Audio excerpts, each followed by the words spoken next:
Você tem uma noção, ou poderia falar de quanto um empreendedor gastaria para abrir uma Splash? Olha, a gente tem um modelo que vai a partir de 150 mil.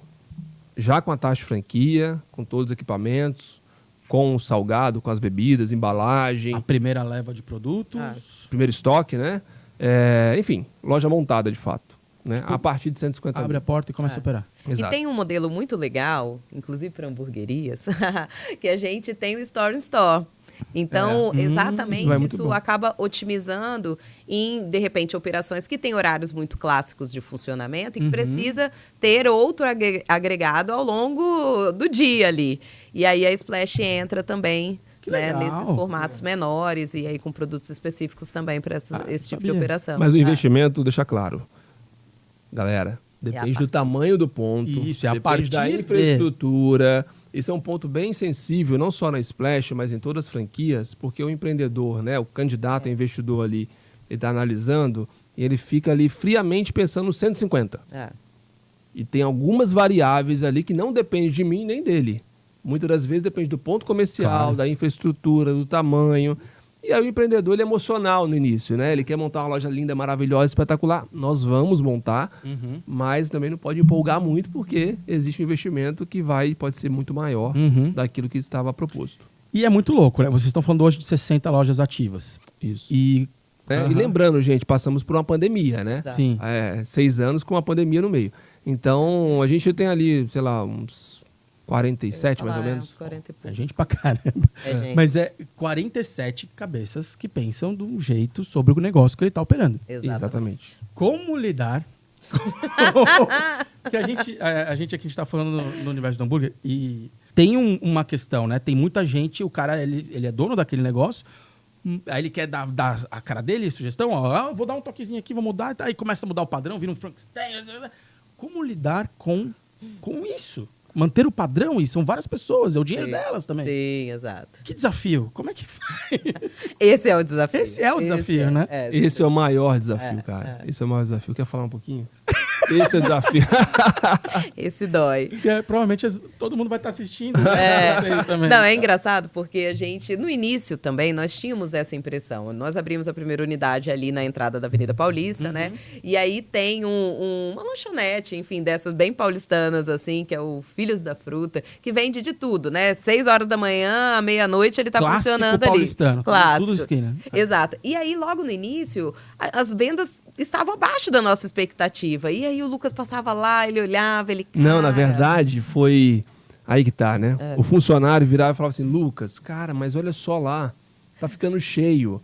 E nós começamos o negócio com café expresso premium tudo, uma xícara bonitinha, né? Pensando no negócio como um todo. E aí você ia nesse boteco, tinha café no copo americano. Patrimônio paulistano. Exato. Não é Super legal. Exato. É legal pra caramba. Mas um não posicionamento completamente diferente Sim, do nosso. Exatamente. Não era a nossa proposta.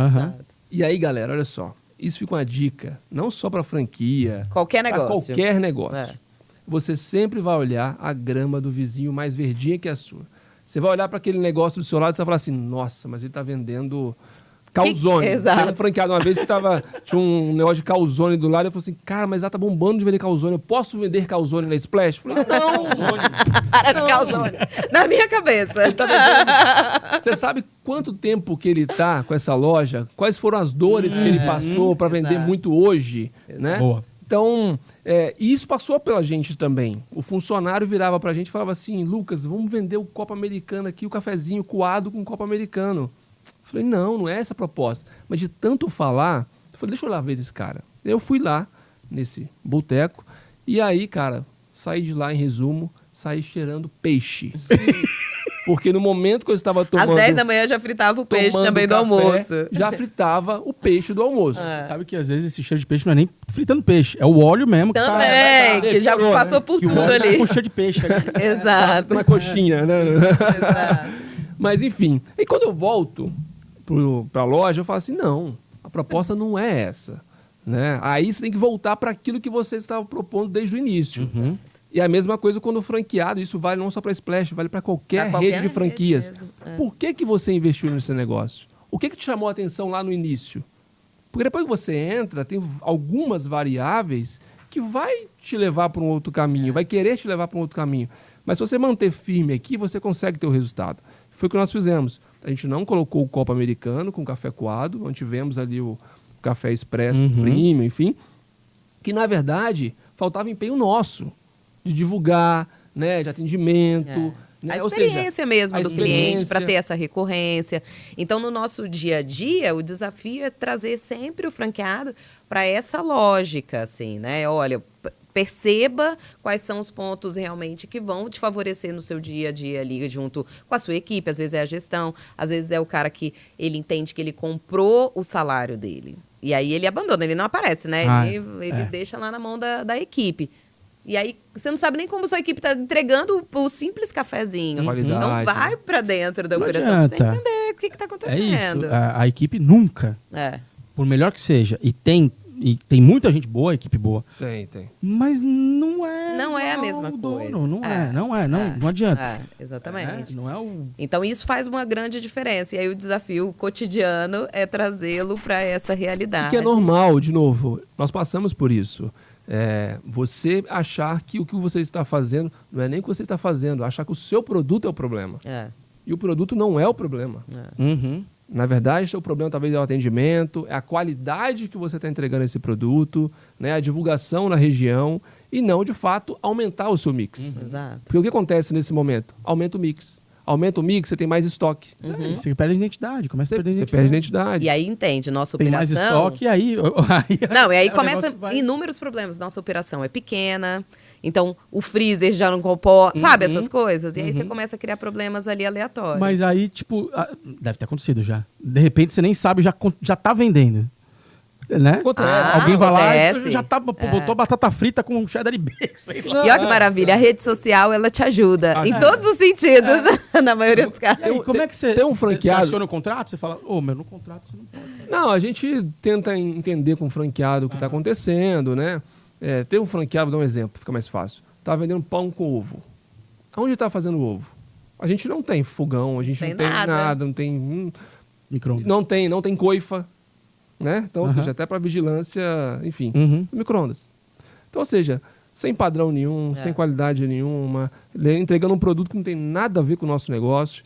E aí, quando você vai ver... Ninguém tá falando mal do pão com ovo. Não é essa só não está adequado ao modelo, né, desenvolvido ali. E aí, entra a pergunta. Quanto que isso aumentou no seu faturamento? Quanto o produto aumentou no seu faturamento? Qual a representatividade desse item no seu mix? Aí operacionalmente impactou, óbvio, né? Porque a dinâmica dos colaboradores que nem foram treinados para isso. Pão com ovo, aí você vai ter um cheiro na loja. O tempo de entrega. Então tem alguns pontos. De novo, não vai ser aumentando o mix que você vai conseguir ter um resultado maior. Algumas vezes pode ser que sim. Vocês têm uma variedade boa de produtos. Pensando em hamburguerias, é muito mais coisa que vocês têm. Exatamente. Né? E olha, eu vou te dizer uma curiosidade aqui. Como eu disse que existem muito o perfil de casal, né, dentro da nossa rede. Às vezes, a questão está exatamente no alinhamento do casal. Isso reflete na operação. Entender que aquilo era um objetivo do casal, de que aquilo era um sonho comum dos dois, que em determinado momento um vai precisar equilibrar o outro. E aí você fica buscando a coxinha de um quinto sabor. E não se autoavalia. Às vezes o problema está muito mais interno, entendeu? Sem dúvida. Sempre está interno. Sempre.